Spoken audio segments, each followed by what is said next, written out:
آپ صلی اللہ علیہ وسلم یہ دعا کیا کرتے، اللہم انی اسألک الثبات فی الامر، اے اللہ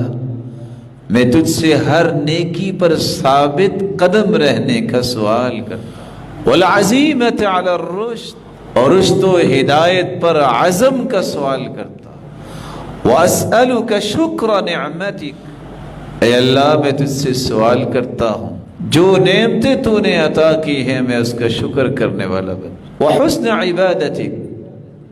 اللہ میں سوال کرتا ہوں میں تیری خوبصورت عبادت کروں، واسألک قلبا سلیما، اللہ میں سوال کرتا ہوں مجھے ایسا دل عطا فرما جو قلب سلیم ہو، کسی کے بارے میں بغض اور حسد اور عداوت اور تعصب اور عصبیت اور کینہ نہ ہو، ولسانا صادقا، اللہ میں سوال کرتا ہوں ایسی زبان کا کہ جو سچ بولنے والی ہو، واسألک من خیر ما تعلم، اللہ میں ہر اس خیر کا سوال کرتا ہوں جو تیرے علم میں ہے،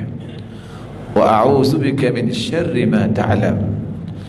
اللہ میں اس برائی سے تیری پناہ طلب کرتا ہوں جو تیرے علم میں ہے میرے علم میں نہیں ہے، وأستغفرک لما تعلم، اللہ میں ان گناہوں کی بھی بخشش طلب کرتا ہوں جن کو میں گناہ سمجھا ہی نہیں اور میں کر بیٹھا، جن کو تو جانتا ہے میرے مالک، میرے علم میں نہیں، میری ان گناہوں کو بھی تو معاف فرما۔